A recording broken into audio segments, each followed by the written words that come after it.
जय माताजी मित्रों। तो आज ना नवा वीडियो में स्वागत है। तो आज मैं आया था तमाकू फोड़वा માટે। तो जो જોઈ શકો છો કે પેલી દોડી ગયો તમાકુ તમને બતાવી દી। તો જો ખાતર બાતર આપી દઉં પછી જો તમાકુ કેવી થઈ છે। હોમકાર્ડનું ઝીંક પ્લસ પણ આપી દઉં। જો આટલું પીતું પીતું આવી છે અને લગભગ હાથ પાડી જેવું બાકી છે। તો જો પાણી ચાલુ છે અને આવું પીવડાવીને પછી જવાનું છે ઘાસનો પોટલો લેવા માટે। તો હાથ પાડી જેવું બાકી છે બરાબર।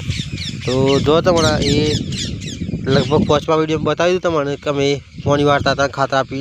तो जो पसीना पसी आ तमाकू नजारो जो तो केवी लगे तमाकू तो कमेंट में जणावजो मने। तो आजनो आपणो विडियो आटला सुधी छे। जो तो पछी जो मारो आ विडियो तमने गम्यो होय तो लाइक करो, शेर करो और अमारी यूट्यूब चैनल ने सब्सक्राइब करो। तो जय माताजी मित्रों।